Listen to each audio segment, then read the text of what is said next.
Oregon Division of the Southern Pacific Railroad just south of Ashland, near the Oregon-California state line. It is early spring in 1977, and we are following a westbound freight train of forest products headed over SP's Siskiyou subdivision, the road's original Oregon-California main line completed in 1883.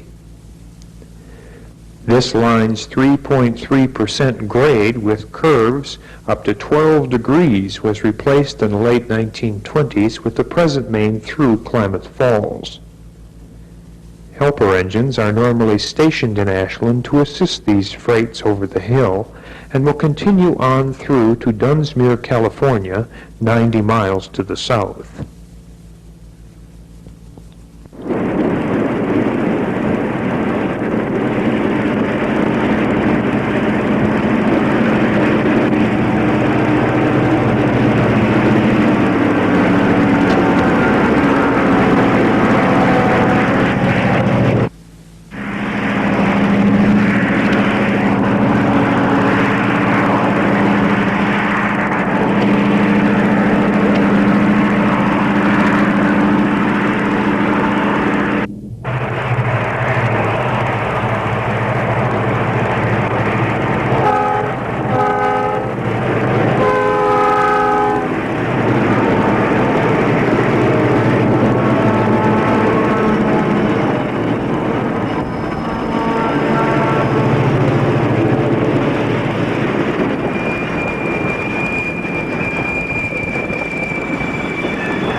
This is Siskiyou Station at the 4,122-foot summit of the Siskiyou Line and at the head of Tunnel 13.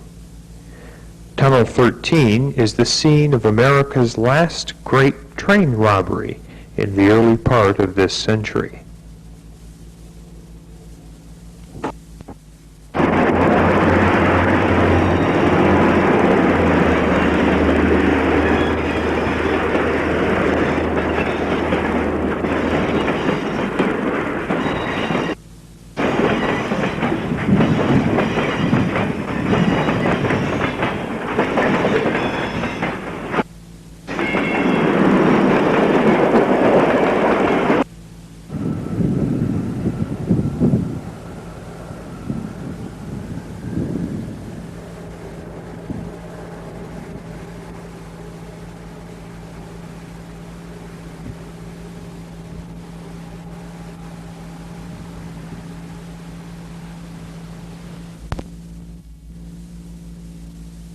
On the other side of the Siskiyou Range, our train comes into Hilt, California at 2,900 feet.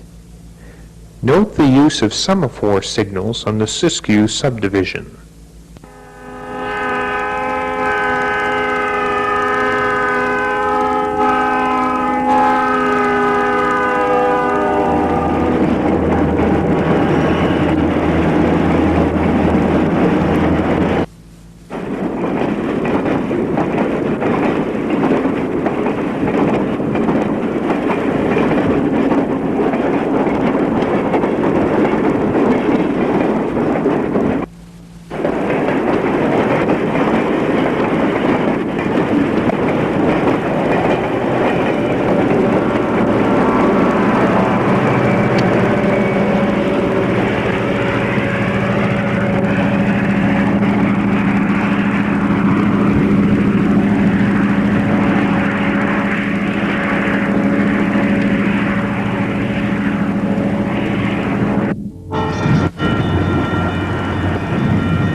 more typical way for the Southern Pacific to move its weekday freights out of Ashland is to take the train out of the yard in two sections, then linking them together before continuing on south to Dunsmuir. These three SD-45s take the first two-thirds of the train out to Bellevue, about 1 mile southwest of the yard. At Bellevue, the last one-third of our train, pulled by 5 mid-train helper units, arrives and links up to complete the train for movement over the hill.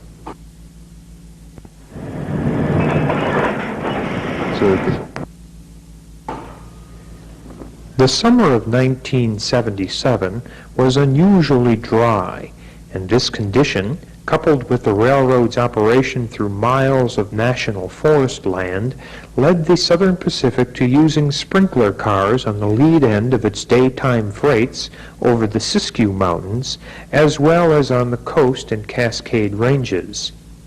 Since instituting the use of these sprinkler cars, fires along the right-of-way have been virtually reduced to zero.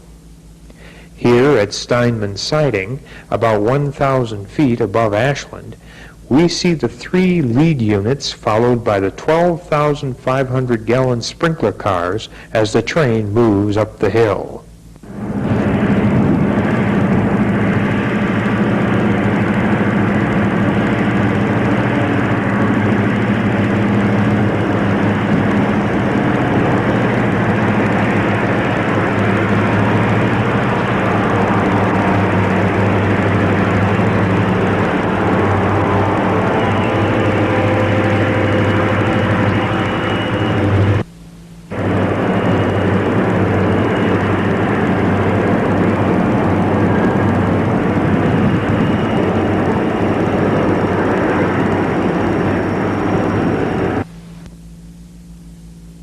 Two-thirds of the way back, we find the 5 mid-train SD-45 helper units pushing and pulling the 7,000-ton train over the Siskiyou Mountains.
At Canby, Oregon, in the summer of 1978, and the Amtrak Coast Starlight is being helped by a lead unit from the Southern Pacific Railroad.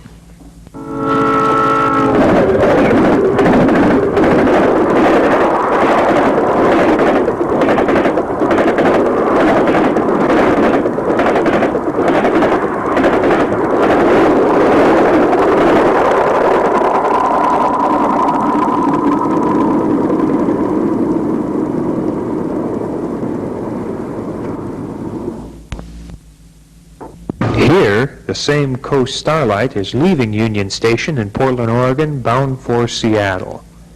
Another kind of railroading popular in the Pacific Northwest is model railroading. Walt Crum, past president of the Rogue Valley Model Railroad Club, has a 20-foot by 40-foot O-gauge layout at Talent, Oregon. Here is an interview done by a local television station in 1978. Iron Horse and its conquering of the West. Today, fathers buy their children model railroad outfits on the pretext that the children will play with them. Well, while this is true, very often it's the father who's down on the floor trackside.